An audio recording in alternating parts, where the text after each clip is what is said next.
Hey, how's it going, guys? This is Ethan here for Usually Disappointed, a revived, not like dead in the water, on arrival project that Ben and I were working on years and years and years ago, and now we're reviving it as a podcast because everybody and their mother has a podcast these days. Hey, but I'm here too. Yeah, hi Andrew. Yeah. You should introduce yourself. I shouldn't be the one to do that. But anyway, we're a games and movies cast. We're going to try and separate this on episodes alternate. So today we're going to be talking about games, game news, games we've been playing, stuff like that.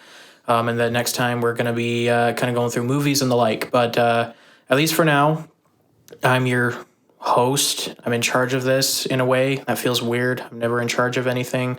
I'm very uncomfortable, and I'm probably going to fail you all at this, so please forgive me. But I also additionally have sitting aside / in front of me, Senor Ben. How you doing? I'm doing well. My name is Ben. I am, I guess, a co-host, I guess? Yeah, I guess. Yeah. On a podcast. Me and Ethan tried to do something like this once before, like over Discord or something. And it didn't. I think we did like one video. Yeah, and we forgot about it. And then it never went anywhere. So, that was like midway editing it, and then I just kind of forgot about the video, and I think it's like lost to time now because that's on like my busted laptop. I still have it, but it'd be interesting if I could find the files for that, but I doubt it, and I hope not because God, I hate how I look on camera. I hate how I look in general, but anyway. But the cool thing about this podcast is that we don't have to build a set like we did. So and no one has to see my ugly mug. They just have to see my ugly mug. Yeah, my beautiful mug is going unnoticed, though. Yeah. You're both very pretty. Shut up. Why, thank you. Anyway, hi Andrew. Yeah, I'm Andrew. I bet it's kind of funny. I'm junior high friends with both of you. Yeah. But very separately. Like, I had no idea you two knew each other at all until like after high school. And then I was hanging out with Ben, and he's just talking about Ethan just nonchalantly. I'm like, Ethan Parker? Like that guy I was friends with for like in high school? Like how? Wasn't like our main point of interaction after junior high, wasn't that mainly at Arby's? Yeah, it was at Arby's because we knew each other. And then Brad is a mutual friend as well. So yeah, it's because we knew each other in junior high. Then high school came. You went to a different high school than I did, and we didn't have any connection. Yeah. And then we, I started working at Arby's, and you were there, and I was like, oh, hey, it's that guy. I wasn't a big fan of him years and years and years ago. And then I started talking with you again, and you're like, oh, yeah, man, like movies and stuff, and I'm like in the video stuff and whatnot. I do all this. I was like, wow, this guy's actually pretty cool. I mean, I will say that back in junior high, I was annoying as hell. So I mean, we all were. How I met Ben is I was drawing my favorite. I draw cartoons a lot. It's my hobby, and I was drawing Poke with the Penguin, my OG, my Do Not Steal character. I remember Poco. I still draw him occasionally. He's yeah. Yeah, you gave him the adult treatment a little while ago. Oh, yeah. You made him say the fuck word. It's aged with me. Yeah, totally.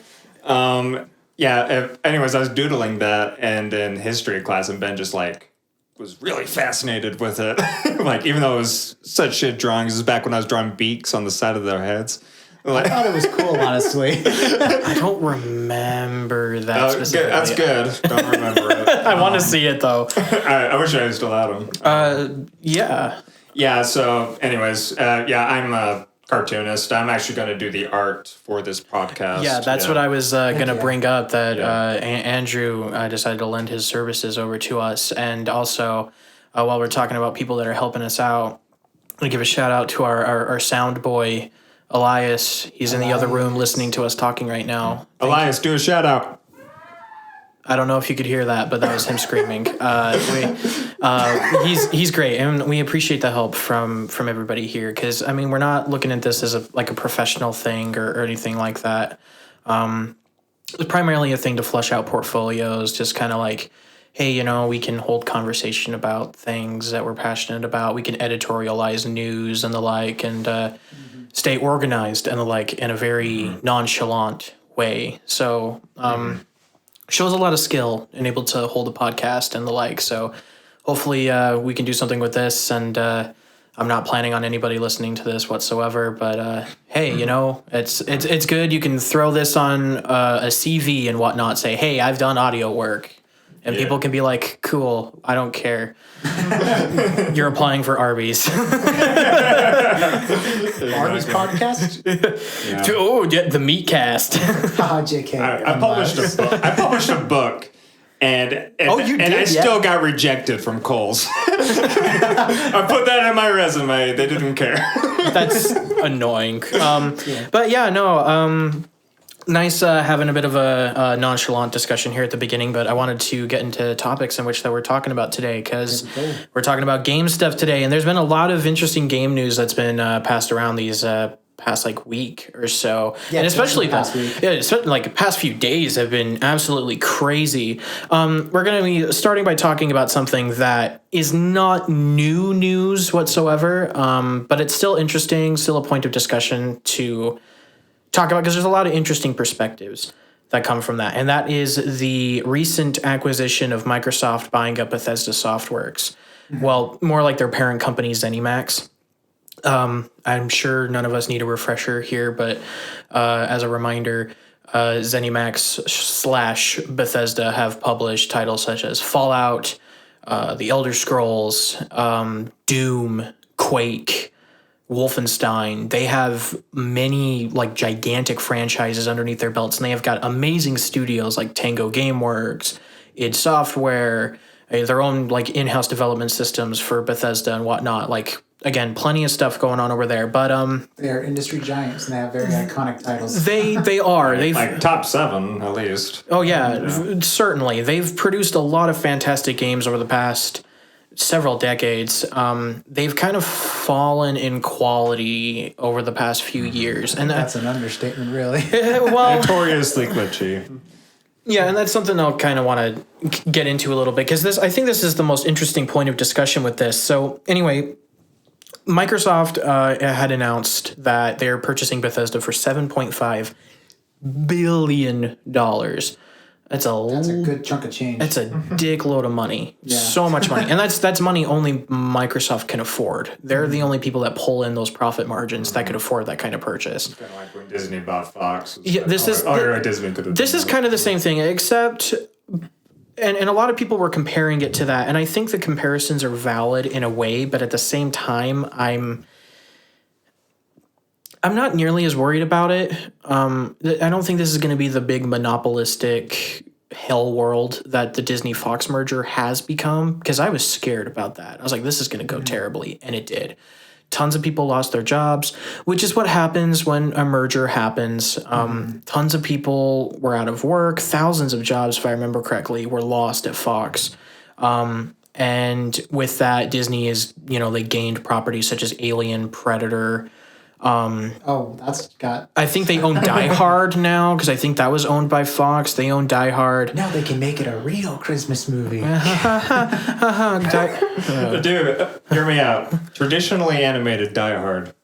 No. No, not like a PG one. Like, no. Make it a hard R, like the actual movie, but animated. I still say no. I love animation. I mean, I do too, but not... I love animation too, but I think there's certain things that fit better within that mold than others. And I can't see Die Hard fitting into that mold. Yeah, like an original action picture for sure, but Die Hard, I don't know. But anyway, back to the whole Microsoft Bethesda thing. So the deal is not accepted as of yet. There's all the checks and balances that need to go through before it gets accepted. More than likely, I'm sure it will get accepted. And so that means that Bethesda will be an official subsidiary of Microsoft, which is the newest acquisition in a long line of acquisitions that Microsoft has been having, because they've been buying up studios like crazy, because obviously we're all aware the Xbox One was not that successful of a system. It did not have very many exclusives on it. It performed pretty poorly compared to the PlayStation 4. And then that on top of the fact that Microsoft's making a lot of their games available on PC, especially their exclusives like Halo, for example. Yeah. I mean, Halo was one of the biggest things that was ever going to make me buy an Xbox, but now it's on PC. It's like, I don't even care about Xbox the thing is that anymore. Microsoft doesn't really care about that because you're still in their ecosystem. True, yeah. You're still buying games that are underneath their platform, and if you're subscribed to Game Pass like I am, you are within their ecosystem. You know, like I have an Xbox One. I've been using it a little bit more recently now that I have Game Pass. I've been trying Rare Replay off and on. But I've primarily been using xCloud, their new like cloud streaming service, which is actually really interesting on my fiber optic Wi-Fi. Playing it feels really good. I'm playing like Streets of Rage 4 on my phone with a controller, and it feels freaking fantastic. It's so cool. It's so cool. It works so much better than what I thought it would because Google Stadia was yeah, we don't need to get into that, but I like the slogan, Stadia or whatever. Oh, I don't know. I did not care about Stadia at all. But yeah, anyway, we're already seeing some of the effects from the merger go through because at this point, starting, I think it was yesterday, actually, Doom Eternal is now on Xbox Game Pass on consoles. So if you're subscribed to the Game Pass service and you have an Xbox One, you can play Doom Eternal right now, which is a great game. And I think it will be coming to Game Pass on PC later in the year, which will be nice because I want to see if my computer can run it with new patches and the like. Because Can it run Doom? Can it run Doom? A couple months ago, it couldn't. Can I try and stress it later on? I would like to see. And the thing is, it's risk-free because I've got Game Pass, and if it doesn't work, that's fine. Uninstall it, download something else, and play it there. There you go. It's great. I love Game Pass. So yeah, no matter what, we're already in their ecosystem. You know, we all have Windows, unless you have like a Linux computer and you are diehard by it or whatever. But I have no idea how to operate a Linux. I couldn't understand it for the slightest. I think the only person here who's not in the Microsoft ecosystem at all is Andrew. Yeah, I'm a Nintendo boy. To To an extent, you have a laptop, a Windows laptop, so there you go. Okay, sure. Yeah. And you're wanting to build a PC. Yeah, so I mean, to an extent, I guess you'll kind of get there. Actually, a fun little story is my older brother is buying a PC, which is crazy because he's always been an Xbox guy. And he just, I get a lot of my consoles through osmosis from my siblings. So he just kind of gave me his Xbox One recently. Oh, really? And a lot of his old games are on there. But I never played Portal, and it's on there. And I played like the first chunk of it. Like, yeah, it's cool. Portal slaps. It's so good. Yeah, it like is so trippy. It's awesome. Have you ever played Portal, bro? I have both of them, but I haven't got around to playing them yet. Yeah. I pretty much bought all of Valve's like iconic titles, and I've been wanting to get around to them. I played I think like 3 hours of Half-Life, the original Half-Life, and I think I got distracted by something else. But Hollow Knight, man, probably. Actually, no. I think it might have been when Ori and the Will of the Wisps came out. So yeah, Hollow Knight. Hey, see, and you bought that, right? Will of the Wisps. Yeah, and that's a Microsoft title. See, because you're feeding into that system, that ecosystem, because that's Microsoft. They still kind of care about the platform to an extent, but they're more interested in the services and games gang now, which I think in the long run is going to be more successful. Because I think Sega's been doing really good ever since they decided like, we're done with the hardware, like Dreamcast, whatnot. Crapped out in terms of sales. Cool systems. Sega released some cool systems, except for the 32X and the Sega CD. Those were giant pieces of shit. The only notable thing on the Sega CD was Night Trap, and that game isn't good. But, the only reason why anyone remembers it because it was controversial. But anyway, hot takes aside, well, I don't know if that's a hot take, but you can die mad about it. I think that's a pretty, that's like the common consensus, right? Yeah. Hey, it's got historical significance. That's great. That's fantastic. Is it good, though? No. But Kind of Shenmue. In the same, I have not played Shenmue, and I don't think I will ever care to. I love watching like Shenmue clips. I've seen some of the voice acting, and it's hilarious. But other than that, it's like I have no interest in suffering through Shenmue. Yeah. I have no idea what that is. Yeah, look it up. It's pretty funny. Okay. But I was gonna say, like, similar to how Sega ended up dropping their hardware. Do you think, like, because Xbox is focusing more on like their games and services now, or just that side of Microsoft, do you think eventually at some point the Xbox is going to phase out? I think that's a good question.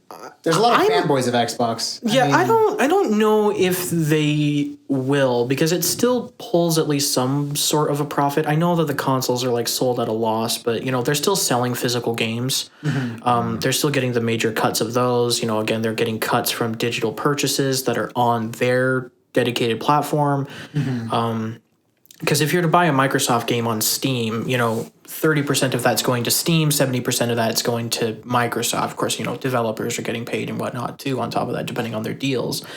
But, if you're buying a third-party game on a Microsoft system, Microsoft's getting that 30% cut as well. I think that's like that bit of revenue I don't think that they're going to want to cut out. Obviously, of course, they're still a giant. If they decided that, oh, hey, Xbox is canceled, we're not doing it anymore. It's just Game Pass and xCloud. You can play, games on your PC and whatnot, and all of our games are coming to PlayStation. Microsoft will be fine. They'll be totally okay. They're already gigantic. This isn't going to hurt them at all, but they're not going to give up entirely in the console race. Yeah. They've slowed it down, and they're like, this isn't our primary race anymore. They jumped the gun into, the future. That sounds really corny, but they have. And I think that that's really given them the leg up on this. And to be honest, it's had me more interested in the Xbox ecosystem more than anything Sony's doing. Yeah, that's the difference between like Microsoft and like Nintendo. If Nintendo had just a complete bomb with the console, like it sold like less than 1 million units, that could like really cripple them as a company. But Microsoft is just way more than just video games. Oh yeah, no, obviously. operating They're systems. just a huge technology company. Microsoft Word, Office as a whole, they've got so much underneath their belt. I mean, I've got a Word document open right here with our notes and whatnot. So on a Windows PC. On a Windows PC. So hey, yeah. And then with Nintendo, like now that you mention it, pretty much their entire sales is pretty much based on their consoles and stuff. Nintendo is a video game company. That is their bread and butter. Yeah. It's all the fixins is it's that's the difference between that's the difference between say Amazon Prime or like a more niche streaming service. Shudder. I'm subscribed to Shudder. Yeah, exactly.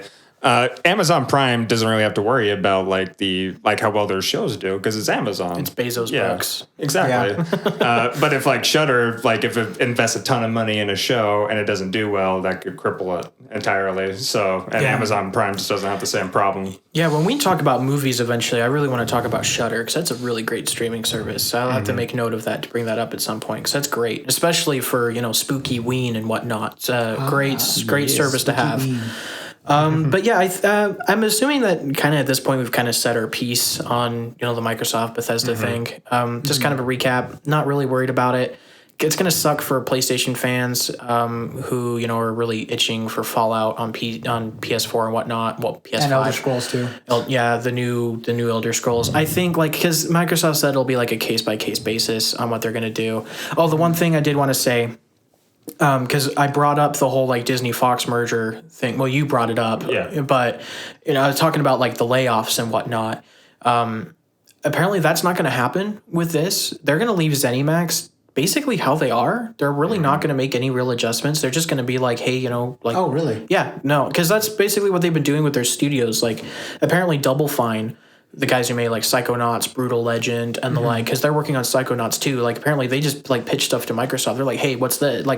How about this? And they're I don't care. You make it. Microsoft. Cool. We'll throw it out. Yeah, it's a far cry from where they were in the past because how they destroyed Rare and had them make a bunch of shitty Kinect games in the late 2000s and whatnot. But they've really changed their tune, and that's awesome. Honestly, because again they've got that money that they don't care. They can take that risk. That's true. Yeah, make your weird crazy niche thing or whatever, and if it fails to perform, then whatever, we can eat the loss. And then honestly, then it's going to be on Game Pass. We're going to recruit some of it, and that's going to be even better for if more the developers that are underneath Microsoft now, as a result of this, if they want to flex their creative muscle a little more and go for something a little more niche, and then they end up making a new style, the new Battle Royale or the new Minecraft or something like that. Yeah. like something that takes a risk and then tries something like completely different. So yeah. Oh yeah, definitely. That's where you see the industry That's innovation come from. Yeah, that's where I hope it goes. Yeah, I hope so too. And the future's looking bright for that, so I'm not necessarily worried. Of course, that tune can change. It can. It can always get worse. This is Bethesda we're talking about, the publishers of Fallout 76. So I don't know how much worse it can get, but it's always a possibility. But excuse me, I'm a little burpy right now. Yeah, Bethesda does that. Yeah. Ethan specifically. They just belch out Fallout 76 and like, here, have it. And it's like, haha, I pre-ordered that Power Armor edition. Yeah. I did. pre-ordered the Canvas Bag edition. Yeah, I got my fabric personal one. details leaked on Bethesda's website because I wanted my freaking bag, so I got doxxed that. for a canvas bag. I should get a T-shirt that It says. wasn't even a real Canvas bag either. I should just get a T-shirt that says Bethesda doxed me, and all I got was this shirt and a canvas bag. Or Bethesda gives me gas. Oh, There we go. That'd be like a podcast like Bethesda thing. yeah. Bethesda gives me gas. Yeah. Anyway, I wanted to jump into the second topic because that was kind of our big one, honestly. That's the big one to talk about. The rest of these are kind of small, except for the one that's going to be coming up after this. But I wanted to talk about briefly how Peter Parker looks in SpiderMan Remastered. So for those unaware, Spider-Man on PS4 is an excellent game. It's a lot of fun. So good. It is the best superhero game I have ever played. Nothing has topped it. It is awesome. And the DLC is great too. But they're releasing a remastered edition that's going to be bundled with a $60 or $70 version of Spider-Man Miles Morales on the PS5. It's only in that edition. So the PS4 version will still be backwards compatible, but you're not getting a free upgrade. It's really stupid because Microsoft's doing free upgrades for a lot of their stuff, but that's a discussion for another day. But anyway, for this remastered version of Spider-Man, they're doing a lot of cool things. They're adding ray tracing support. They're touching up a lot of the details. I don't know if you've seen it, but definitely go to Insomniac's Twitter because they actually have some screenshots of like, hey, this is how this scene looks in Spider-Man on PS4, and this is how it looks in Spider-Man on PS5. And it's really cool. You can see the difference. It's freaking amazing. It looks great. But there's one change in there that's gotten a lot of people riled up, and me kind of included. And that's that they've changed Peter Parker's face. I saw that, yeah. He looks so weird now. He looks very different. He looks like all the three previous like live action Spider-Man like melded into one person. It's like they took the faces of all three of them and then like went to that website where you can like combine like attractive people's faces and just like get like the most attractive thing ever or something like that. And they just use that app and combine all three faces and just like, hey, Peter Parker, right? Yeah, Guys, hey. He looks like I saw this really hilarious tweet, but it was like he looks like every Nintendo reviewer on YouTube, and it's like he really does. Like just throw glasses on him, and he looks like Scott the Woz. Yeah. It's so funny. He looks also- looks like Nitro Rad and like Scott the Woz and people like that. And it's really funny. He went like he had a really really distinct personality, I think, with the face, and the vocal track is going to stay the same. That's going to be off-putting. It's going to feel really weird. But you know, although the face is different, you're only really going to see that in cutscenes. And there's a decent amount of cutscenes, especially without the mask in the game. But you know, when you're actually playing the game, you're in the spider suit, and that's not changing. They're adding like one new suit in there. It's going to be the Garfield suit from the Amazing Spider-Man movies. I thought it was a straight up Garfield suit, like the cartoon cat. It's just like a giant like fursuit and a little like head through there, Garfield's mouth, and he's just wearing a T-shirt that says "I hate So you mean Mondays." Andrew Garfield? Yeah, Okay. that's what I mean. Andrew Garfield. That's a little. That's a little disappointing. Yeah, so that's really it with that. Have you seen the face at all, Andrew? I have played Spider-Man, like the game. I saw the thumbnail. Looks Yeah, like so he you aged see, backward. so I think you've seen at least the image. And it was on my phone, so it was so tiny, so I didn't really get a good look at it. But now that you guys bring it up, I'm definitely going to have to check it out. Yeah, it's weird. Again, it's not something to like, burn the house down over, but it's weird. Yeah. But speaking of weird changes to existing games, what the hell? What was with that Smash announcement, dude? We got Minecraft. Minecraft Steve is in there- Smash, And there's like along with that, there's like Four variants. variants. Yeah, of Steve. it's Yeah. Steve, Alex, Zombie, and Enderman. Yeah. I'm gonna play as Enderman. He's my new main. Enderman. Enderman and Game and Watch are my new mains. I don't care about Snake anymore. I like how you play as the characters that don't have like the complete animations. Yeah, no, for sure. Yeah, no, It gives you the advantage. It does, definitely. My iframes are different. My hitboxes are different than yours. I mean, honestly, great for Smash and at least like dipping their toes into actually making like a fighter, like an actual fighter out of the indie community. Yeah, no, it's really kind of. Is Minecraft indie? not anymore. Not anymore, but it started as an indie title, so I guess it is still technically indie rep, but It's like it just wasn't originally, like the concept of Minecraft wasn't originally released as a AAA title. Like, for example, a lot of Nintendo characters that are in Smash, a lot of those were released as original AAA titles. Whereas Minecraft, it started as an indie title, and then it eventually went and got, Is there any other game like that? It's like indie, so like low scale, low budget. Terraria? Well, and just like evolved into like the biggest game ever though. Fall Guys? Right? Fall Guys? Fall Guys has definitely done that.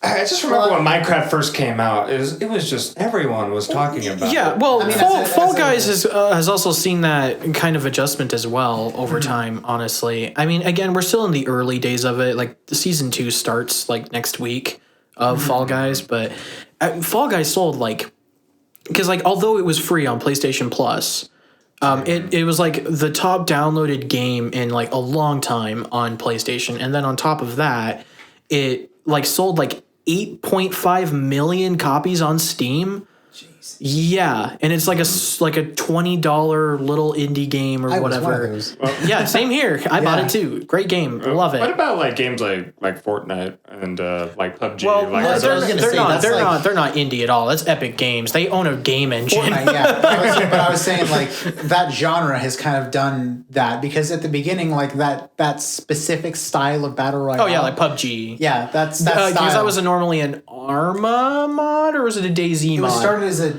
because Arma, DayZ is an Arma mod. Yeah, it started I don't know the exact history of it, but it was somewhere like DayZ Arma. It's a rabbit hole of nonsense. Yeah, it mods started of as a mods. mod, and it was the same guy, Brendan Green, who he started as a mod to one of those games. I don't know that, and then eventually he made it like an actual title, and I guess it was still technically indie, I guess, kind of. Yeah. And then eventually, Epic Games was like, hey, let's hop on that. And then Fortnite came out, and then that's a AAA title. So, yeah.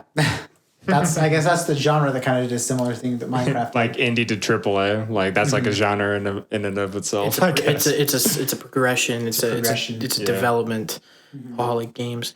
But yeah, no, back to the Minecraft Smash Bros thing. It's funny because just like the Peter Parker face thing, I've seen a lot of outrage come over this. I haven't seen any, which is interesting. I've seen tons of it. On Twitter, probably. You're not on Twitter. I'm not on Twitter. You're not on Twitter, Twitter. though. I am. I see Twitter. it all. I see it all. I hate it too, but I also enjoy it a lot as well. Yeah, the fanboys are going nuts over it. Well, what's the issue?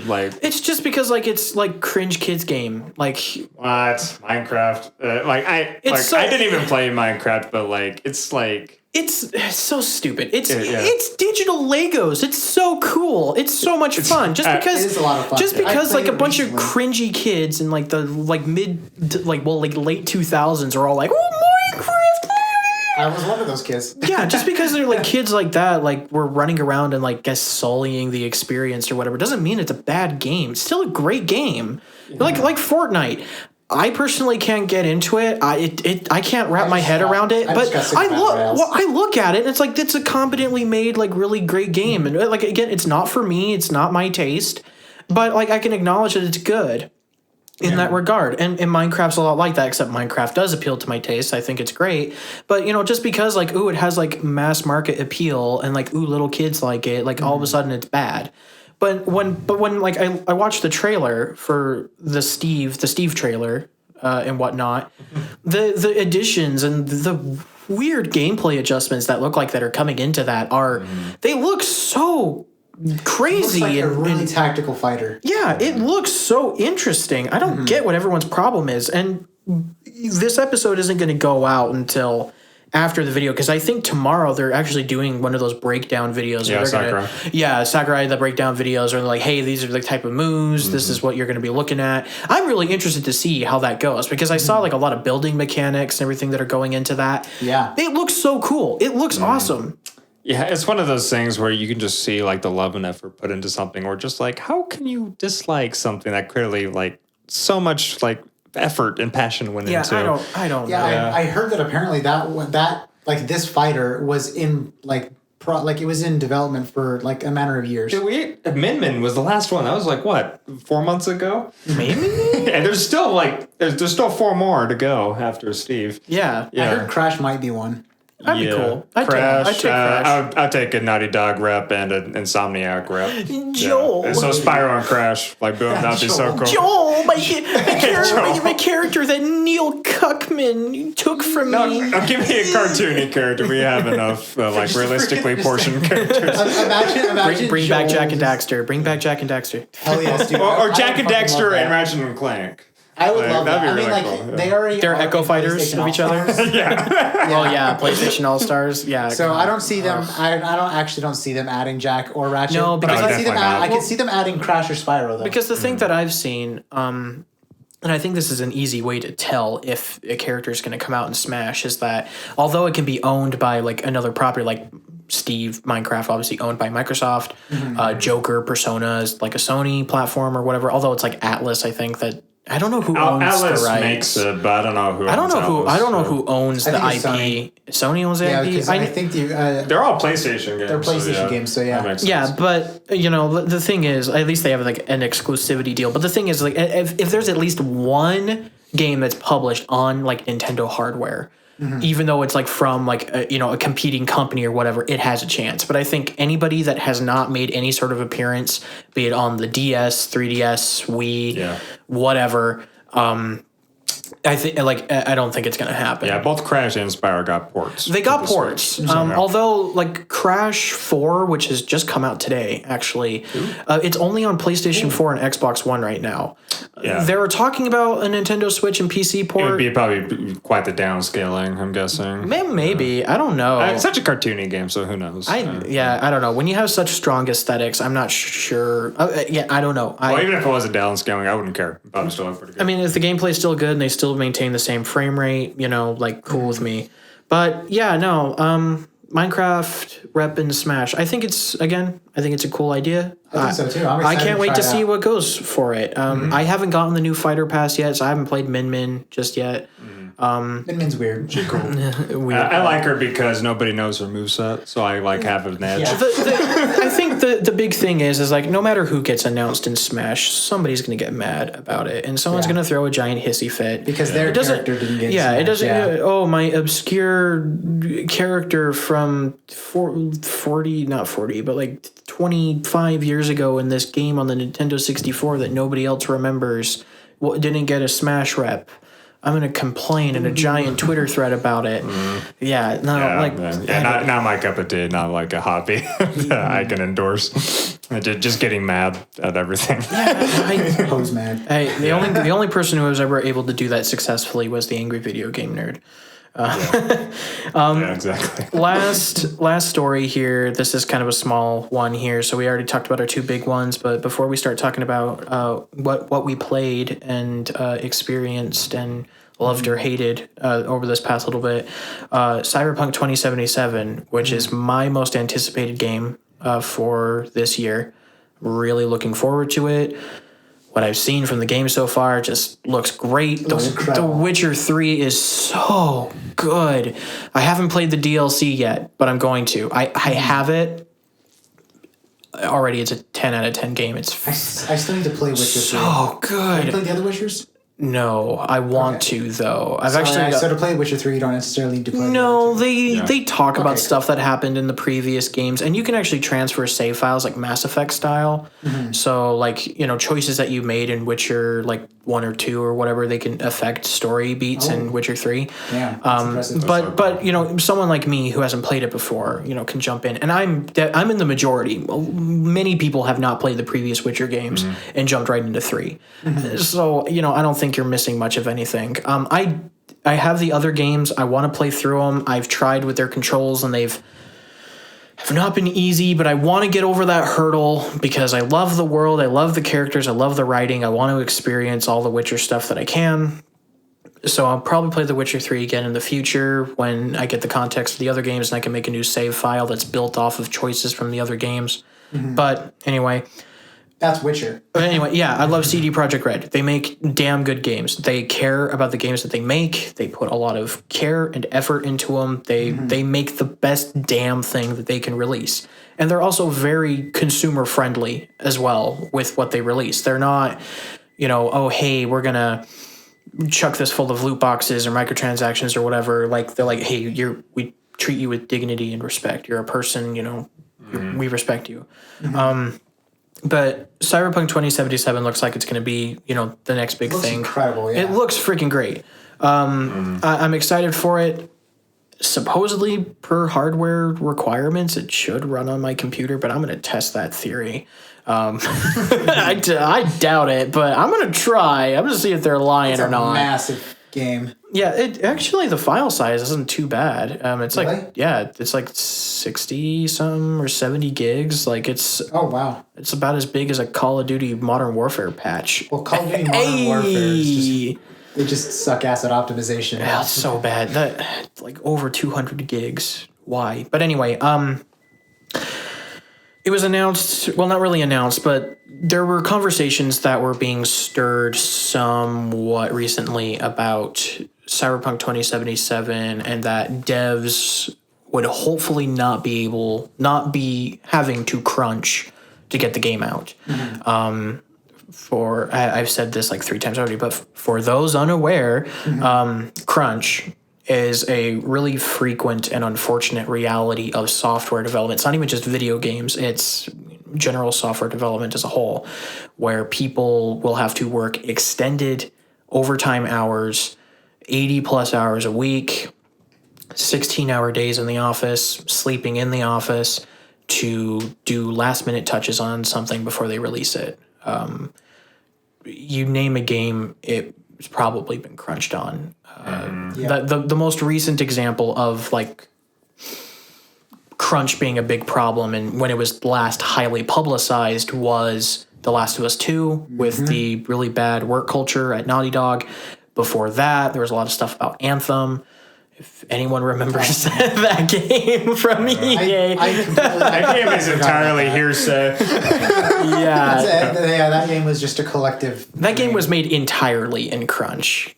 Jeez. It's ridiculous. I admit when I saw like the promo stuff for it, like I was like, oh, this looks awesome. And then like it finally came out and I was like, I knew it was going to be garbage. I was looking at it like, this is going to suck. And it came out, I was like, hey, I was saw right. the promo trailers and I was just like, this looks amazing. And then and then it came out and I was like, I'm going to wait before I buy it because I don't know why, but I was slightly suspicious. I don't know. As you should. I wasn't sure what made me think that exactly, but I was slightly suspicious. I was just like, I'm gonna wait before I buy it. After I got burned with Fallout 76, I don't trust anybody anymore. I didn't buy Fallout 76. I did. I bought that damn Power Armor edition. Oh shit. Yeah, but no. Apparently, with the whole news about the crunch, the devs are going to crunch, and that sucks because like. The game comes out like November 19th or something like that, so it's about a month and a half of additional crunch. I mean, I don't know if they've been crunching before the announcement or anything like that, but it's unfortunate. It takes people away from their families. It really burns people out. It overworks people. You get really bad performance from people. It's just like, it doesn't help anybody. And it's a sign of bad management that people at the top end of the company don't know what the hell they're doing. And so it's the little people who don't have any say in that. And, have no problem or whatever normally, they're the ones who are going to suffer.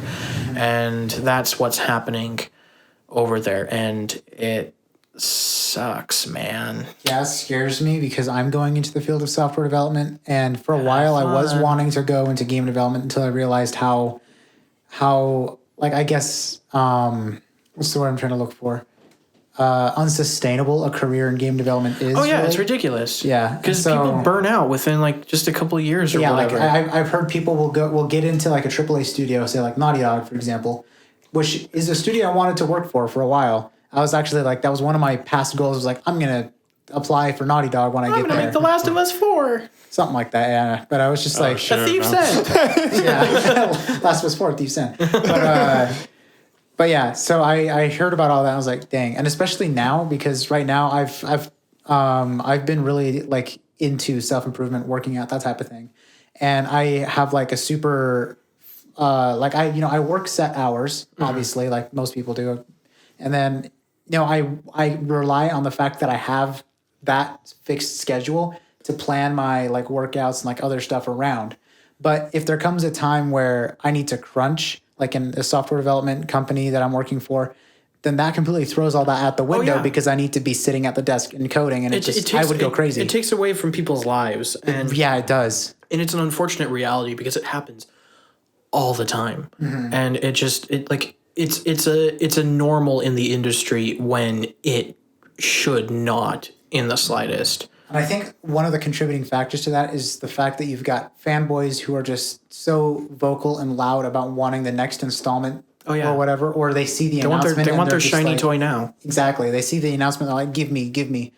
And, A fantastic example of that, if you remember when No Man's Sky, before that initially came out, when it was announced that it was getting delayed, Sean Murray, the studio head, got like a ton of death threats over that, because like it got leaked from Kotaku, because like I think Jason Schreier was like, hey, got reporting that No Man's Sky is gonna be delayed, and then he got a bunch of death threats from No Man's Sky fanboys that were like, I'm gonna kill you, stop reporting this fake news. And I think the same thing happened with like Final Fantasy 15 as well. When that got announced it was gonna be delayed, like death threats over game delays. And the journalists that are like, hey, got this scoop, this is gonna be delayed, and they're getting death threats. Like, this is fake reporting. And then the studio comes out the next day and they're like, yeah, no, it's gonna be delayed. And then they get the death threats from those people too. It's it's ridiculous. People say gamers are the most oppressed minority. In my opinion, they are not oppressed enough. I hate you. What's that Miyamoto quote? It's a delayed game is good eventually, but a game that's rushed is bad forever. Yes, Watch Dogs. Exactly. Watch Dogs, great example. I mean that's one of the things. I mean, one of the things I'm super hyped for is Hollow Knight Silksong. That doesn't even have an announcement date yet, and they're taking their sweet time on it, and I honestly appreciate that. And the Cuphead DLC.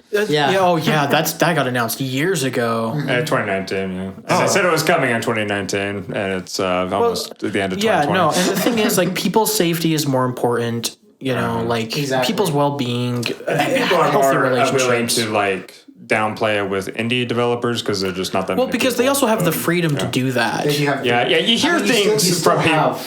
Big fan bases that would get probably upset, but I feel like indie audiences are a little more accepting than AAA audiences. Yeah, here's the thing with with like big, huge productions, people kind of get the mindset that hundreds of people are working on this. It can't be that hard on any one specific person. Hell, but obviously not. It's those games are designed to like be just so meticulous and so open-ended that it just takes millions of manpowers between millions of people to actually get it done. Obviously that's hyperbole, but it's and most of these games are pushing technical boundaries too every time they're released. Exactly. Like the big AAA titles, they're trying to do something at least somewhat new, or to make it look better, or to have a unique new mechanic or something like that, and that's hard because that means developers are having to come up with new technology, in the studio. It's not like indie, like your average pixel art 2D Metroidvania like indie dev. Most of their work is going to be they're looking at YouTube tutorials or participating in game dev communities on stuff like that, and GDQ. GDQ or they're getting help from That's Games Done Quick. Sorry, I was meaning GDC. Oh, GDC, yeah. The Game Developer Conference, not Games Done Quick. or they're on Stack Overflow trying to figure stuff out, and it's just like, that there's a difference between that, working off of what's already there, and then these big AAA studios trying to push the envelope and doing new stuff. Not to mention, if you're like in a small group of developers, work is far more fulfilling because you have your hands in every little aspect of it. So like the finished product is wholly your own.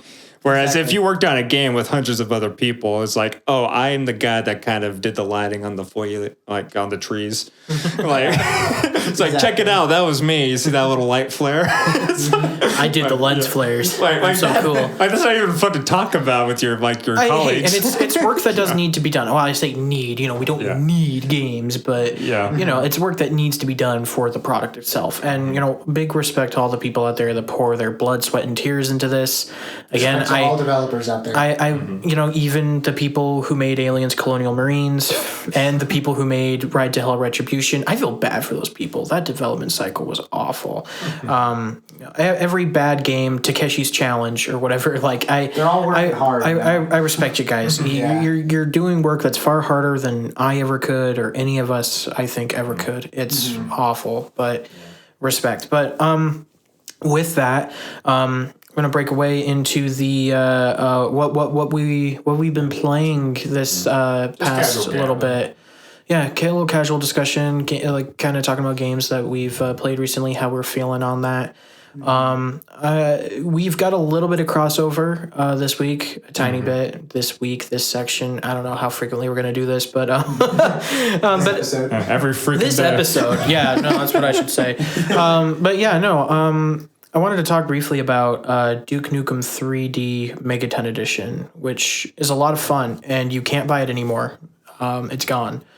You can only get the 20th anniversary World Tour version, which is a re-release from Gearbox. Because back, I don't remember if it was 2015, 2016, somewhere around there, Gearbox bought the rights to Duke Nukem. They own Duke Nukem now. Is Gearbox Borderlands? Yeah, they're the people who made Borderlands and whatnot, and they also made Aliens Colonial Marines. Oh, nice. And Duke Nukem Forever. But yeah, no, they bought the rights to Duke Nukem, and it was Devolver Digital who previously had Duke in their hands, because 3D Realms had their hands on it, the original devs of Duke. But Devolver Digital had that published version of Duke Nukem 3D on Steam. It got removed. It was on Xbox 360, PS3, even the Vita. But it got yeeted off of those systems years and years and years ago and replaced with the 20th Anniversary World Tour, which is a worse version of Duke Nukem 3D in my opinion. A new lighting engine and a new episode 5, and that's it. $20, please. I already got Megaton Edition. Why do I care? But anyway, I played through Duke Nukem 3D again. Had a lot of fun. Got some problems with it. It's definitely a 90s shooter. Build engine shooters are great, and then in the 90s shooters are great as well, but key hunting can get a little annoying sometimes when I'm trying to mash every corner of the map, where the hell's the blue key, so I can open up the door, so I can find out where the red key is, so then I can find where the yellow key is, so then I can find where the exit is, so then I can repeat the process again on the next level. Oh, lovely. Now, and that's a big boiling down. It makes it sound really boring, but no, they're a lot of fun. The level designs are really cool. And one thing with the Megaton Edition, which is great, is that it includes the 3 official expansions for Duke 3D with it. There's the Duke It Out in DC, which the first 3 levels are great, and then it goes to shit right as soon as you play the Smithsonian level, because they're all based on real-world locations in Washington, D.C. So you get the Lincoln Memorial, the Washington Monument, the White House. Cool stuff. Really fun, especially in the chunky, kind of 3D game engine, and you're running around as Duke Nukem, and he's I'm gonna kick alien ass, and as he's running around the White House, it's so cool. Kick bubblegum and chew ass, and I'm all out of ass. It's so much fun. It's so cool. But as soon as you start the Smithsonian level, it took me over a half hour to finish that one level. Dang. Yeah. Just wait 1 hour to finish that one level? Close to an hour. It was ridiculous. How Oh wow! I mean, how long of a level? How big of a level is It's it? Like? gigantic. It's a huge maze. It's a huge maze. We have to look for little key cards and like very specific areas on the map. And you have to. Oh, it's a wild goose chase that takes way too long. That sucked. I played the Duke Holiday, whatever. I don't remember what it's called. It's the Christmas expansion. That one's worse. It's shit. Christmas it's specials shorter. Are always bad. It's shorter. I finished it like way sooner than Duke It Out in DC.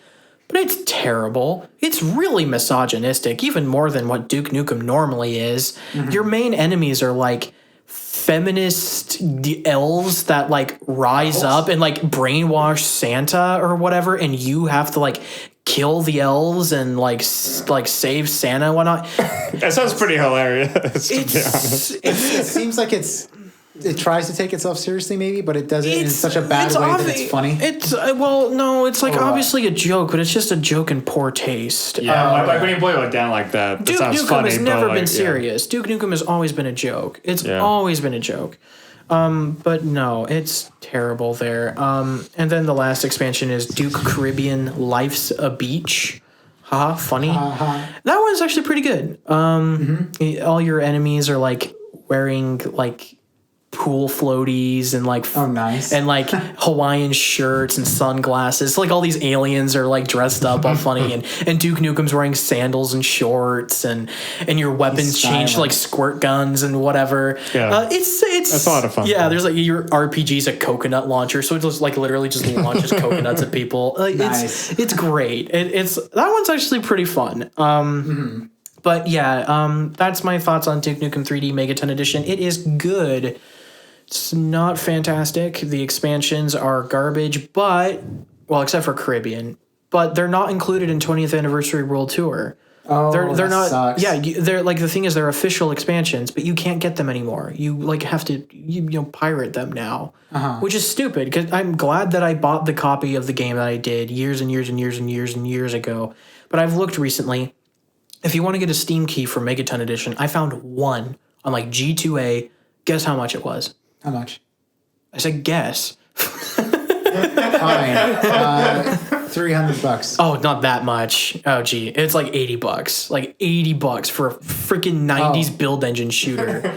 That's quite a bit. It's ridiculous. I mean, usually when I hear G2A, I think of just big prices about stuff or whatever. Well, I mean, it's already ridiculously expensive because the game is like $15 normally, but like with a huge like markup like that.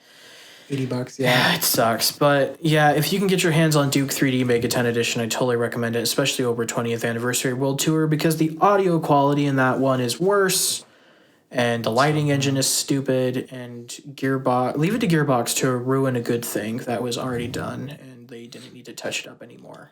I hate you, Randy Pitchford, rotten hell. I should not say that. I'm trying to make this somewhat professional. I love you, Randy. Kissy. Give me a free Epic store key for that's way more 3. professional, Ethan. Yeah. I'm gonna e-bag to Randy Pitchford. What the weird like borderline underage cam girl porn that you stored on a company drive at a medieval times? I never heard of that. I don't know what anyone's talking about. Yeah, that's not specific at all. I don't. No, man. I love Aliens Colonial Marines. Great game. 10 out of 10. Anyway, I also played Super Mario 64. Is that the only one you've played so far on the collection? Yeah, I mean, I've touched Sunshine before. I've never finished it. Like in the before times? Like back on GameCube? Yeah. I had a friend who owned a copy of it in like the neighborhood I lived in as a little kid, and I played like bits of it there. I've never played Galaxy. But I'm working through them because I got the 3D All-Stars. Local game store had it. They're like, hey, we got it in store. I brought in some extra games for trading credit. I paid $5 out of pocket for a $60 game. I feel pretty dang good about that.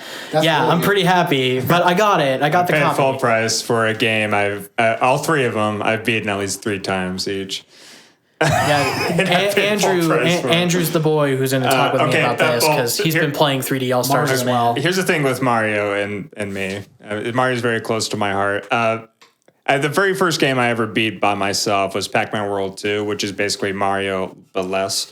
And so and then the first Nintendo console I ever actually owned was the Wii. And so Galaxy was the first game I got on there. Mm-hmm. So that was the first Mario game I beat by myself. And it was my favorite game of all time because it's like, this is the first game I ever beat, but better, really. Galaxy is like, it's such a fascinating game. It's like, there is so many different... there's no 3D platform that has more biomes or whatever than Mario Galaxy. It is so varied. And so when you're, let's see, in 2007, I was 9. So like, and just that kind of like immersion, like I had never experienced that in any medium ever. Oh, and so that's really what sticks with Galaxy with me the most. And after that, I just played like every Mario game under the sun. Because I would just big Nintendo guy here. Yeah. Well, even though I really do like Nintendo, I do try and pride myself on not always like buying into their bullshit. Like if they do something that's I don't agree with, I will call them out on mobile it. Game? Yeah, exactly. I didn't get that. Mobile. Exactly. I saw that for what it is. It's a total Skinner box. It's ridiculous. Have you not heard anything about it? I have not heard. Yeah, it's awful. Yeah, you don't even like play against real people. It's like computers. That's lame. Yeah, it sucks. And they still want to like milk you for every dime that you have for like, ooh, you can play as Waluigi, and they have like loot boxes in terms of like the pipes. Yeah. Oh. Yeah. Yeah. Well, sucks. This one is a bit more iffy because, like, let's be real here. If we're talking about just like a port, it's not good at all. The Mario 3D All Stars, they did not change very much at all. I did see that for at least Sunshine, that the aspect ratio has been adjusted. Yeah. There's been a few marginal changes, like some of the textures in 64 are better. Tiny changes. And Bowser does not say so long, Gabe. Because Mario doesn't say so long, it's the Bowser. Shindo version of 64, right? From what I've heard, it's the re-release that they had in Japan.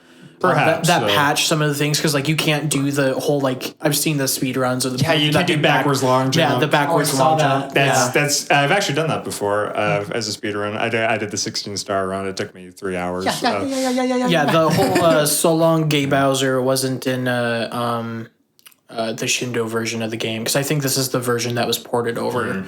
Yeah, so it was the patched version that got re-released in Japan only. The main reason I bought it is because I really wanted to play Sunshine again. That one got my disc got corrupted.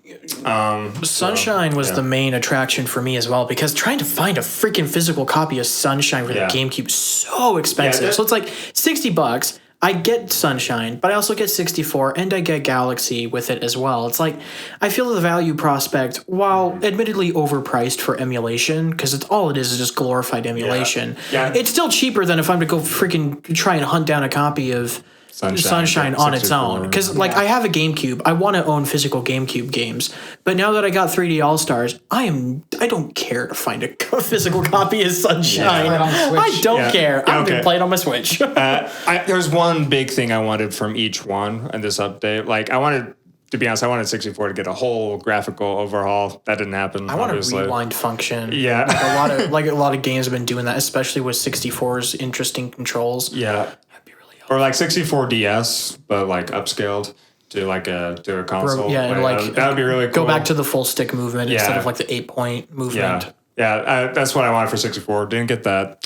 Sunshine is pretty notorious for having a lot of meme janky levels. Oh yeah, yeah. I watched a friend do like 100% completion run. Yeah, Sunshine Twitch, is a total ridiculous. bitch to 100%. I've seen. I have 100% in 64 and Galaxy, like 4 times each. I will never 100% any of these games. I will never 100% them. I am only doing the bare minimum to get to the credits, and that's all I'm doing, and I'm more than happy with I'd recommend 100% in Galaxy.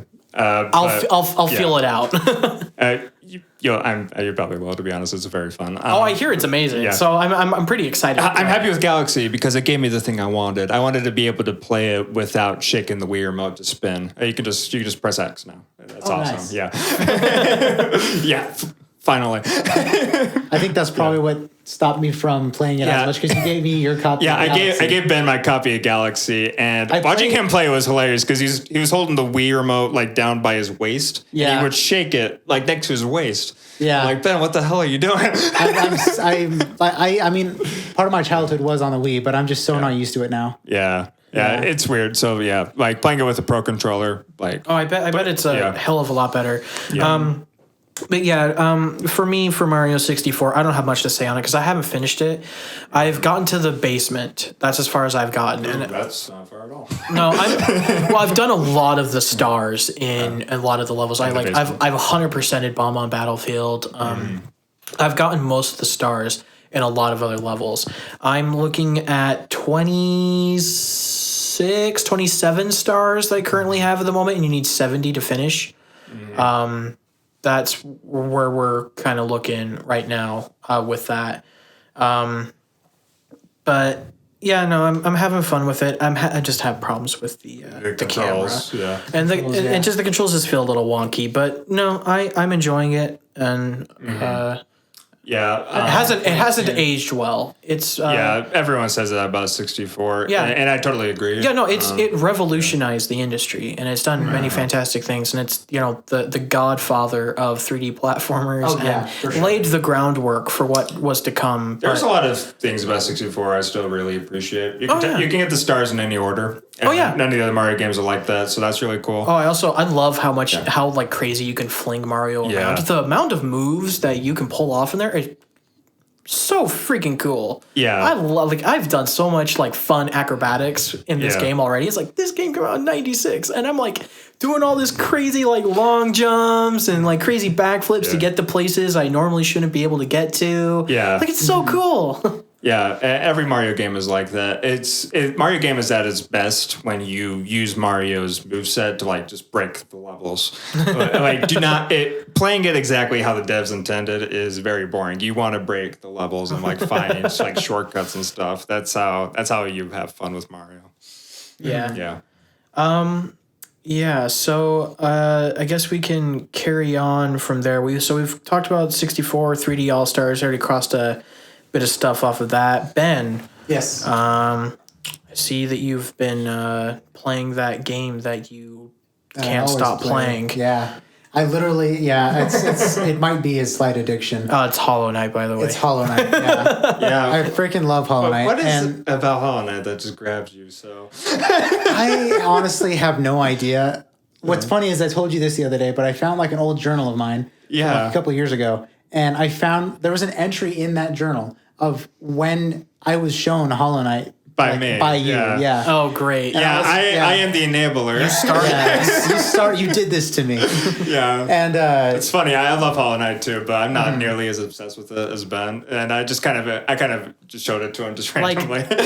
Like half of our friend base here is like completely obsessed with it, and there's people like Andrew and I that are like, cool. Yeah. I'm a bit more like high on it than that. Like it's probably my favorite indie game I've played. Cool. Except for maybe It's Shovel Knight. amazing. I have it on Steam. I haven't played it yet. Recently, so I just bought Shovel Knight today. Yeah, that's a good indicator of quality with indie games if it has the word "knight" in the title. But yeah, so I mean, I have I think 250 plus hours logged into Hollow Knight on Steam. It's a freaking single player game. It's a single player game. The thing is I've beaten it. I've beaten it several times just normally, and then I just like last week I 100%ed it finally, and that was a huge feat because the Pantheon of Hallownest is a bitch to complete. It is so hard because I mean it's a boss rush, like, and it's a 50 minute boss rush where you fight every single boss in the entire game. And then at the end, you play like a completely broken version of the true final boss. A lot of people really like Absolute Radiance, but me personally, I think it's kind of a lame boss. It's just so ridiculously, like the RNG is just so crazy that it makes it like almost like, see, Nightmare King Grimm's one of my favorite bosses because like there's a pattern. It's like you're dancing. It's great. It's hard still, but like as long as you know like the speed and the patterns and everything, you can do it. But Absolute Radiance, it's pretty much all just straight up RNG. And I've been trying to beat her, I guess, on Ascended difficulty in the Hall of Gods. It's insane. I don't know how I can do it, but I've Seems like I said I wouldn't know. yeah. I mean, like it's yeah, but you hasn't played it. yeah. Probably because Ben won't stop talking about it. I plan on playing it at some point. I definitely want to. Yeah, I mean, and the most recent thing I've done is I've beaten every boss in the Hall of Gods on radiant difficulty. For those who don't know, that means that you only have one hit. So, meaning like you get hit once, you're done. Yeah. And Ethan's shaking his head. I'm like, yeah. I've like I've nodding beaten to him, every shaking. single boss in the game on radiant difficulty except for absolute radiance. I might do it eventually, but it's going to take a lot of training to do that. What's yeah. the incentive? Just like the pride and accomplishment of doing just it? playing his That, favorite and game. plus you get some extra like lore tidbit stuff. So I mean, I can read on the wiki. I've already seen said Yeah. lore. I've watched videos. Hey, that's great. You know, read hey, it, but I want to do it myself. If you want to do it, if you want to do it, and you want to prove your worth, then do it. I've done stupider things for the pride and accomplishment of doing it in games, Yeah. so I can't judge you. Yeah, so I've been doing that, and then I guess I played like halfway through Dark Souls 3 again recently, and that was fun. So Dark Souls 3 slaps. I love it. Great game. It's fantastic. It's great. I don't know what it is about. Have you touched it, Andrew? I should, but it's scary. I think I'd only play it if you guys are like there watching me. Yeah, no, I would definitely like Yeah. play Dark Souls with you because Yeah. like even then like you can co-op with people. Yeah, you can co-op. I would totally co-op with you. Yeah, That'd be and fun. it's also really easy to do so nowadays too, because they have like password systems where you match with your friends, so you're not going to be like, oh, I'm going to pull some rando or whatever, and you can have like a friend like go along with you, help you with bosses and whatnot. I'd be fine with that. You know, it's great. Playing Like about have that yourself. assistance on the first go around. There's a lot of Dark Souls players who are like, oh, if you no guides, no summons or whatever, solely on my own, first time through. Yeah, it's like but- I That's don't what I care. wanted Let's to do cut on the my first time, yeah. cut the gatekeeping shit. Like I hate no, it's gatekeeping, ridiculous. yeah. Play the game how Yeah. you want to play it. I have eventually gotten to that point where it's like, you know, on my own, no summons. I'm gonna rush this. Like, you know, I'm doing that with Bloodborne. I've done Yeah. that before with Souls games. But hey, when I start, I summon. Where the hell am I going? I look it up online. It doesn't hurt to do that. I'm trying to do Bloodborne completely blind, but like obviously, like if anyone is going to get into the Souls games, they are very vague in what they tell you. They're very difficult. Oh, yeah. For like your But they're- for the they're- casual gamers. they're So great, if though. you need help, by all means. Yeah, get the it, help. because Don't games can be let hard. the annoying ass community deter you from trying to enjoy the game the way that you want to enjoy it. If the mechanics are there, use them. Exactly. yes. It's your choice if you want to use them or not. And on your first co-op? go Go around, ahead and co-op, yeah. on your first go around, like definitely use all the assistance you can. And then like, cross-platform? and the thing is like they're not cross Because you have it on platform. Switch. You have Dark Souls Yeah. Remastered on Switch. I have like an expanding Dark Souls collection, so I've been meaning to get a physical copy of it on Switch at some point. I'd totally play the Switch version with you. I think that's the only reason why I'd play the Switch version, but because I have it on PC and I can play it at 60 frames per second with mods, but you know. Yeah, that's the only reason. But yeah, no, I don't know if I'm that great. No, I would definitely play through it with you. It sounds like fun. But I guess that's kind Dark of Souls slaps. your piece on Dark Souls. Not much to talk about. You're only like halfway through it, right? Yeah. So for like your fourth time around. I only played a few Yeah, hours. So. I mean, I have like a little under 100 hours in Dark Souls 3. I love that game. So I've played it multiple times. Okay. Yeah. No. I just started playing it again recently because another friend started playing it for the first time. And I was like, hey. But yeah. I anyway. initially played the game on Xbox One. I got to like New Game Plus 7 on it. Jeez. Before I decided that's it's like more than this I is got too here. much. Yeah. I can't handle this anymore. Yeah, I'm crazy. I did that within like the first few months of its release as well. This playthrough, I need to go. IX Gundyr. I haven't done that yet. I don't have a problem. Not IX, Champion Gundyr. It's not a phase, Mom.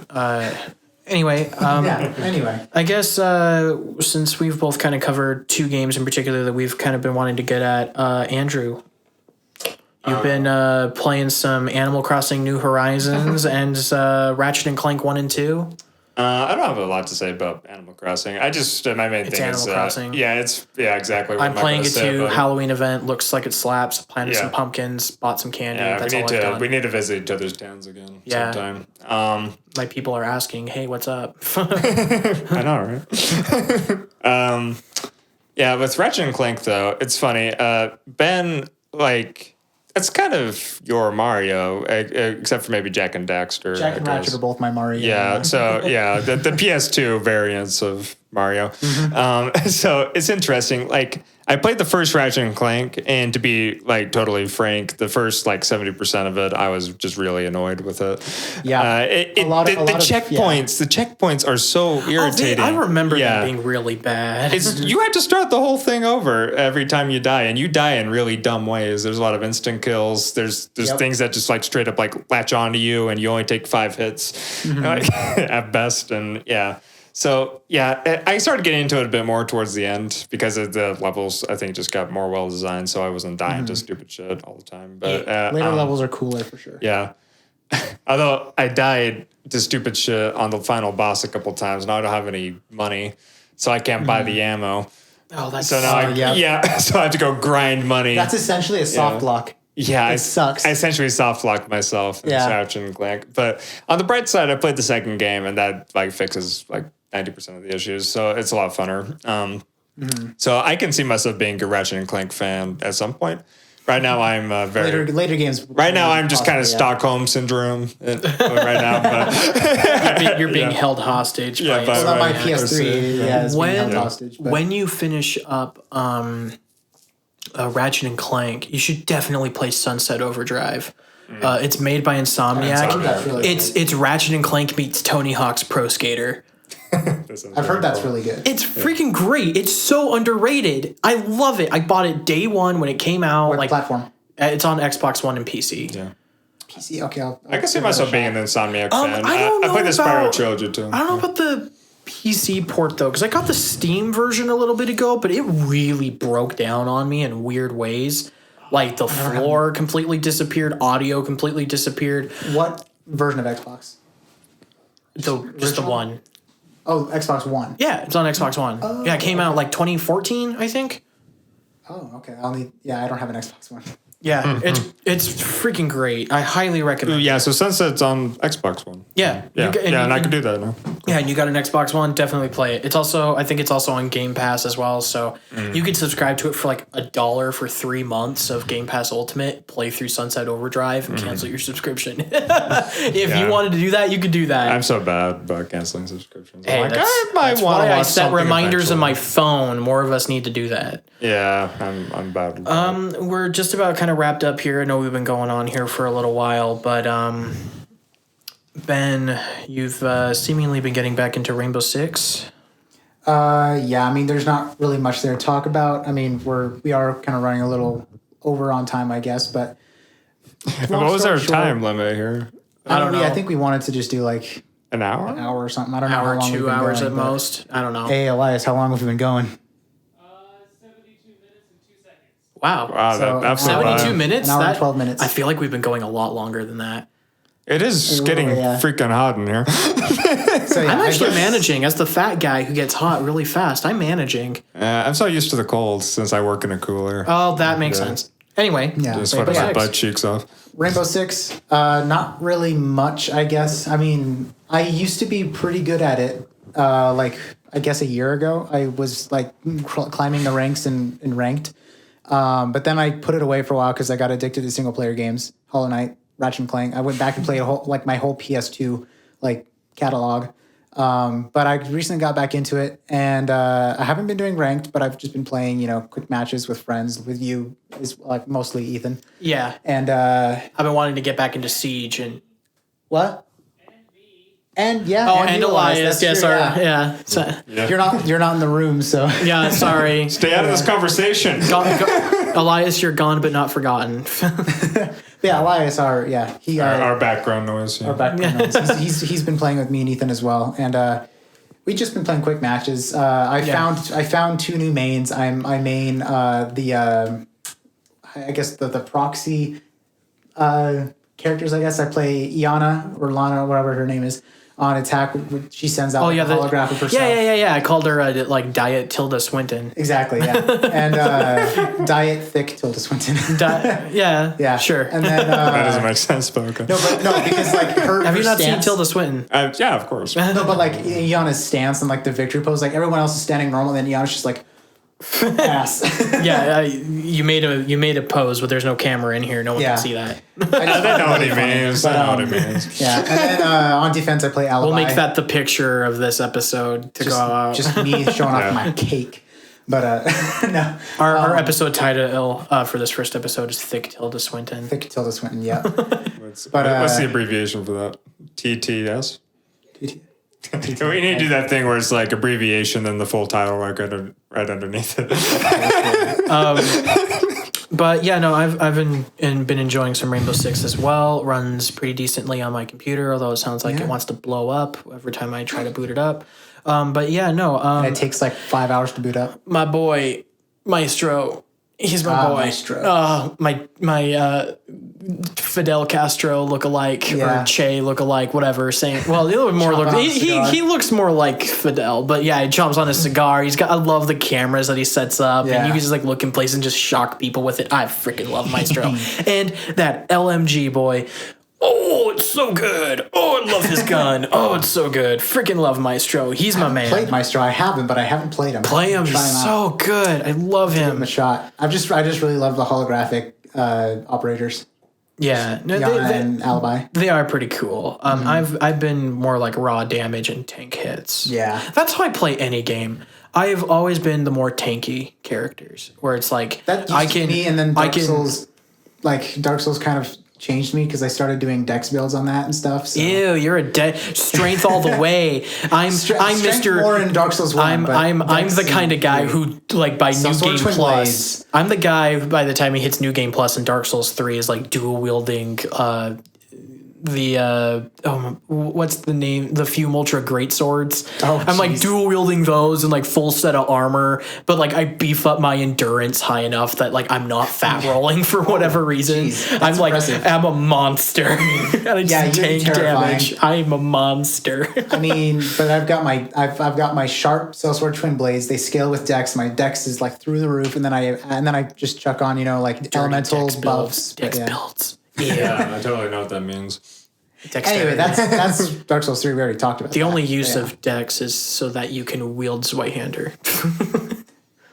Yeah, I guess. Yeah, I have Dark Souls 1 at least. I have a giant dad build in Dark Souls 1.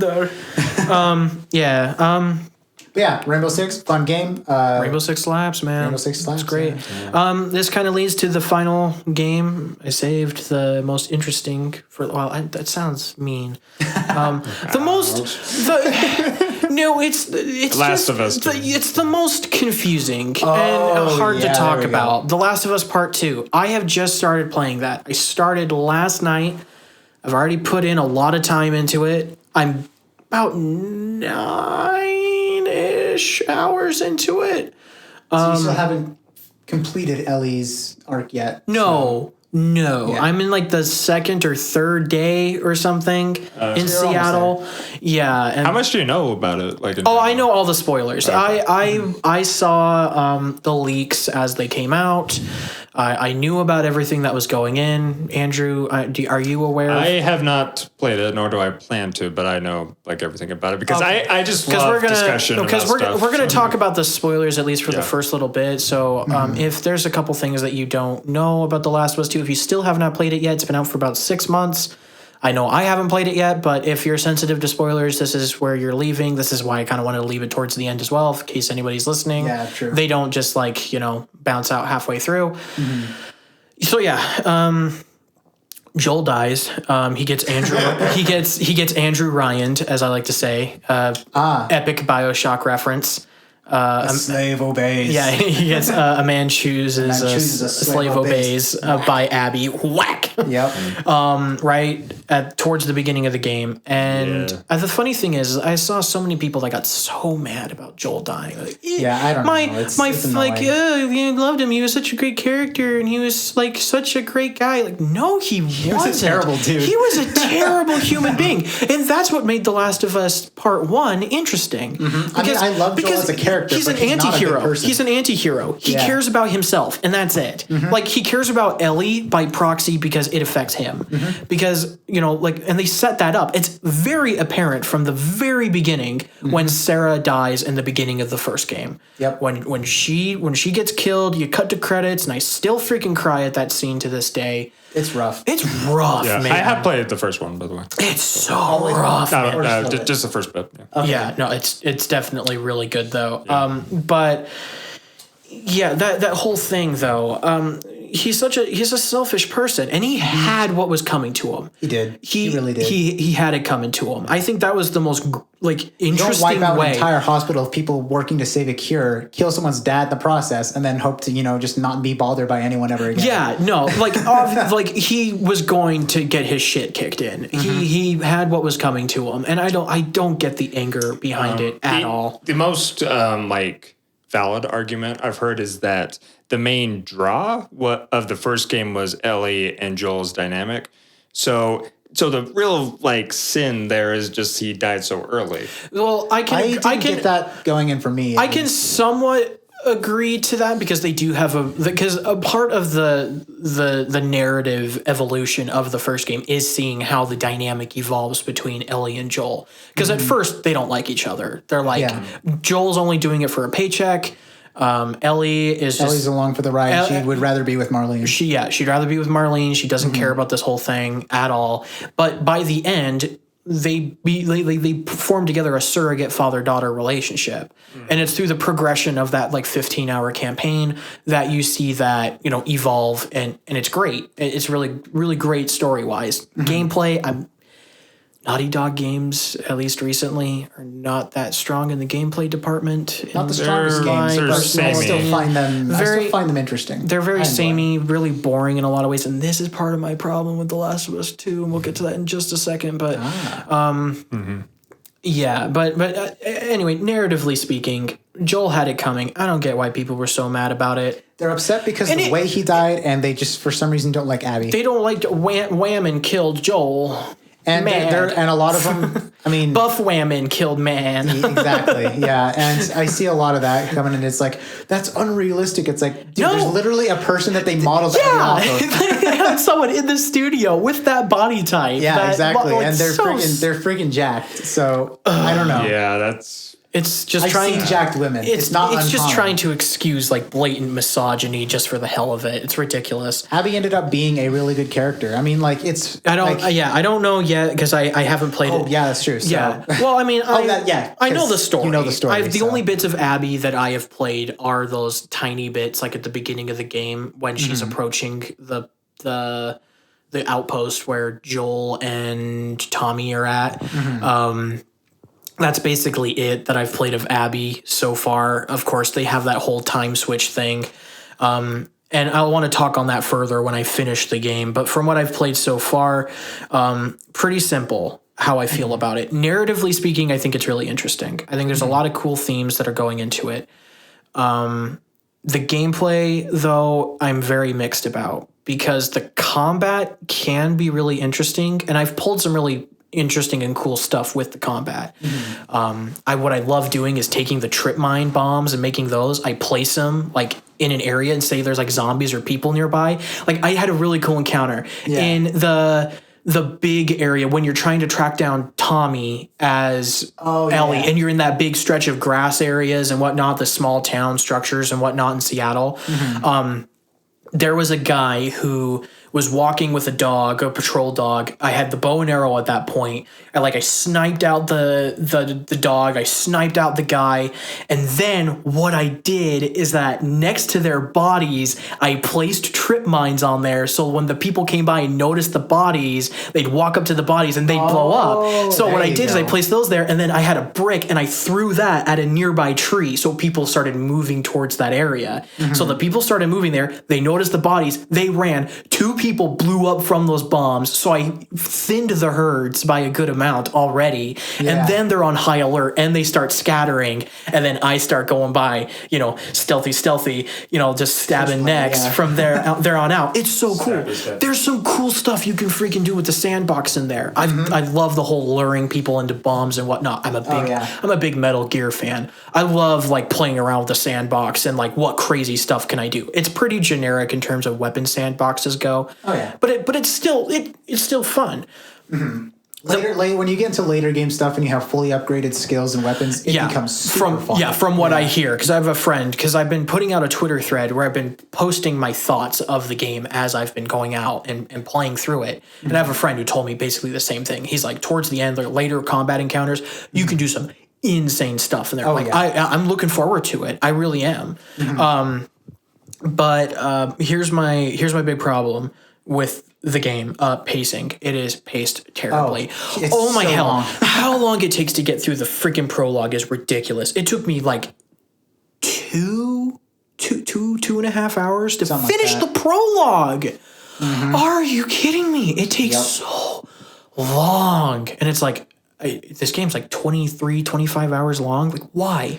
In my personal experience, when I was getting towards the end of Abby's stuff, like there was so much. I played so much The Last of Us by that point. I mean, because it's different playing Hollow Knight for 250 hours plus versus playing The Last of Us for 15 hours. Yeah, you're playing a cinematic action game versus Metroidvania. Exactly. And so by the time Abby's story was kind of hitting the halfway point, like right past it, I was like, okay, when is this going to end? Because I didn't look at how long it took, and I didn't look at the chapter list or whatever. Yeah. I just wanted to go in blind and to just kind of experience it. And I was like, man, this is kind of, it's going. Yeah. I've been keeping track of my playtime because I'm going to write a review on it. And I usually have like my playtime listed on the games that I review. I've been writing on Medium. Well, we'll plug later, but you can all shout your plugs and whatnot. But yeah, the pacing is the big problem. And the other issue that I'm having is, and I know people are sick and tired of hearing this term. I know everyone hates it, but there's a big case of ludonarrative dissonance in this game. I've heard that, yeah. It's really big. And the thing is that it hasn't, because I know it comes and it hits hard towards the end of the game of the whole like, violence begets violence, revenge begets revenge. And it's, but the thing is, and this is kind of the most interesting thing about the game, what it's done so far, although I don't like that the game is like, hey, do this thing. It's like, okay, I do the thing. And it's like, you feel bad for doing that thing, right? And I'm like, well, I didn't have any other option. You told me to do the thing, so I did the thing. I don't feel bad. And then the game's like, you totally feel bad about doing that thing now. Like, no, I don't. I don't. This dog. You should get attached to this dog. We named the dog. It's dead. You should feel bad. Yeah, we named the dog. Like, yeah, 'cause I shot a dog or whatever. And they're like, oh, Benji or whatever. And it's like, do I care? No. Like, I hate killing dogs in games, but the thing was going to rip my throat out. It was him or me. It's him. Exactly, yeah. I'll be honest, at the beginning, when I first started encountering dogs, I was trying my best not to kill them because I just didn't like it. But then, there comes a point where they're literally just coming at you. And it's pixels. They become more of they become more of a threat than, like, if they're still alive, they're more of a threat than if they're dead, obviously. Of course. The general situation. So I'm just like, I'm trying to get through this without dying too many times, without taking much damage because I'm running out of supplies. So I'm just going to get rid of them. Yeah, it's ridiculous. I also love like how they have names for the NPCs and whatever to try and make you feel bad. I think it's pretty cool. It's pretty immersive, honestly. John died. It's like, oh my hell, this is so corny. I think it's pretty immersive, but when you come at it at a ludonarrative dissonance standpoint, because it's just trying to make you feel bad about killing people. But the thing is that they're not giving you any other option but to kill people. I would feel bad if I had the choice. If it was like, if I had a valid non-lethal option and able to pull through the experience, and you tried to pull the rug out under me like that, yes, I would feel like shit. And you know what? That has been done before, and it's been done better. Metal Gear Solid 3 did that. Yeah, with the ghosts. Yeah, with the ghost section in there, you see all the people that you killed, and they talk about like, oh, I got shot in the groin, or oh, like you ate me, because like you can kill a guy and then have a vulture like come down and like start eating the guy, then you can kill the vulture, then eat the vulture meat. Yes, you can actually do that in a game from 2004, and then Nice. But like when you're walking through that area, a guy with his gut missing or whatever is like, you ate me, and it's crazy the detail they put in there. Yeah. But yeah, that makes me feel bad is because I had the option. Yeah. I could have like snuck by them. I could have just knocked him out. But no, I deliberately killed him. And I'm facing the consequence for that. And therefore, this section of the game is harder because of that. It makes you think about your actions in that way. This War of Mine is another great example that makes you think about the lives that you take and Elias the stuff really that likes you that steal game. from people. Yeah, Elias says that's such a good game. Yeah, this War of Mine does that fantastically. Papers, Please does that as well. Undertale. Undertale. I didn't think of Undertale. I Undertale. want to interject just real quick for War of Mine? This War of Mine. The first time I played that, I played it for 2 hours. I lost because I completely. Oh, it's screwed so up. hard. I had to kill a man and he's sick, and his little kid. I killed them both to get the stupid medicine, and I went back. And they all died of depression. And so I was crying for like 2 hours after I finished this stupid playthrough. That game got me crying. Yeah, because that's the thing. They do a fantastic job of playing those narrative themes off and the like. But The Last of Us 2, it wants to be more prolific than what it is. I can see that, yeah, for sure. And that's my problem with it. It's trying to be something that it isn't. And I think you might notice that more than I do because The Last of Us 2 is probably one of the, aside from Undertale, it's one of the first games that I've played that's had that kind of theme going for it, really. Oh yeah, I've played quite a few that have had. Yeah, because I haven't played Metal Gear Solid 3 and I haven't played this War of Mine. So it's my favorite game of all time. I need to check them out. Metal Gear Solid 3 is so good. Metal Gear. Yeah. The Shago Hard. Colonel. That dummy Thicc joke. Tasty. That's more like Metal Gear Solid 1, but yeah, anyway, yeah, no, that's just kind of my big thing with it. The Last of Us Part 2, beautiful. It looks amazing. I'm playing dead gorgeous. I'm playing it on a base PS4, so I'm not I'm not the playing it on a same way. Pro or anything, so I'm not getting that extra graphical detail. I'm not playing it in 4K, but it looks fantastic. I'm playing it on a 4K TV, so it has HDR. So I'm getting HDR, but I'm not getting the higher resolution. And with HDR, it's fantastic. The color contrast, everything, it's beautiful. They pop off the screen. The shadows are darker. It feels more tense and atmospheric in certain parts. It's great. The music, oh my lord. Oh, amazing. Thank you for saying his last name because I don't know how to pronounce it, but oh my hell. He's so good. His music is so good. It's so good. Oh, it's amazing. I've listened to the soundtrack probably 2 or 3 times over at this point. It's amazing. He's fantastic. Oh, I love You can find him in the game. Oh, really? When you're walking around Jackson at the beginning of the game, you can see him on a rocking chair playing his guitar with his dog next to him. I didn't know that. Whoa, dang it. I should have known that before I went in. I would have found him. I'm like, hey, Gustavo. You made a good soundtrack. You made 2 really good soundtracks, at the very least. true, I don't know what else he's made. I need to look further into like a Spotify profile or something, but I've seen and played a couple things that he's composed, so I'll say that much. I'll talk about more of that in the movies episode. ooh, okay, Yeah. cool. Ooh, yeah, movies. Yes. Looking forward to that. Yes. Okay, by the way, this has been super fun. This is my jam. I love discussions like this. So yeah, let's do this more. Oh yeah, for sure. So that's just kind of how I am on The Last of Us 2 right now. Generally, really mixed. It's, again, gameplay solid, graphics great, sound amazing. Its narrative is a jumbled mess at this point. It starts strong, turns into a bit of a mess, and it's paced terribly. I feel like I'm watching the Snyder Cut of Batman versus Superman. And I know that's a weird comparison to make, but it's just like filler. It's filler. that's all that movie is, and that's what most of this game has felt like so far. And I'm not even halfway through it, and a lot of it's felt like filler. You know what they could have done? They could have made it like a movie where they like jump in between Abby and Ellie's storyline, like scene to scene. Yeah, I mean, maybe that could have been better to do that. I don't know. Again, I still have to finish the segments before we get to that point, but yeah.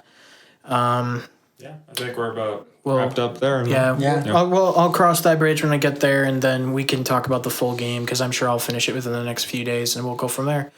But that's kind of what we're got going here today. Fantastic. Yeah, long first episode. So, Long. I mean, that like it's 2 been, hours? It's no, a little over. How long were you at, Elias? A little over 90. Yeah, a little over 90 minutes. Yeah, that's not bad at That's all. not bad at all. I think this is a great length. That was very, no topic went on for too long. Very girthy. Nice and succinct. Very girthy. Excellent length. I rate 8 out of 10. Nice cock, bro. That could be a great title, too. I don't know. I'm just... anyway... So I guess with everything being said here, Andrew, do you have plugs? Plugs. My second children's book that I finished 7 months ago. It should come out at some point. Hopefully, it's called My Daddy Runs. To the whole 2 people that might be listening to this, please donate when that Kickstarter starts, so I can make another grand. That'd be dope. I was writing my own children's book, and I'll plug that when I'm actually done with it. Yeah, for sure. We'll include links and whatnot to all your stuff. Is there anything else, social media or anything? At the I got an ArtStation account. I need to actually post my art there, though. I'm scared. I'm scared, man. You can plug it now or you can wait. I'll actually post stuff and then I'll plug it. Okay, sounds great. Ben, plugs. I don't have many. I guess I'm. I think Thunderfellow and Letterboxd. I guess, and on Backlogged. But that's the only 2 things that I really have because I don't really do the YouTube short films anymore. Oh yeah. What? SoundCloud, I would, but there's a special catch there that I'll explain off podcast. Is there a lot of cringe? A little bit, but that's not the main point. You don't want to publicly state it. I get you. Exactly. So Thunderfellow. Thunderfellow on Letterboxd Thunder, and Backlog except if you want to know more about my opinions on movies and games. Yeah. So instead of Thunder, replace the ER with an A, fellow, and it's all one word. I made up the name when I was in junior high. Don't judge. Hey, we all have those I made it moments. the Drew one. That's still my email. There you go. I have more plugs than anybody else. But yeah, so I guess for me, I am on Twitter and Instagram. You can find me at SirKBO, SirKBO. It used to be Sir Queejibo, but that's so long and nobody knows how to spell it. And I'm tired of spelling it out all the damn time for people and having people on online voice chat say Queejibo. It's a Simpsons reference. Do you not get it? Nobody does. No one's cultured. No one watches the first season of The Simpsons. I hate you all. But yeah, no, I shortened it to Sir KBO. I'm on Twitter and Instagram. You can find me there. I am additionally on Letterboxd and Backlogged, but that is under Sir Queejibo. I can't change the URL on those unless I'm in the description. Yeah, well, I mean, I don't know if SoundCloud has descriptions, but you might. Well, they do. Hey, great. Wherever you can find that, look at it. I'll have links there. Follow my Letterboxd and like my Letterboxd reviews to make me feel good about myself.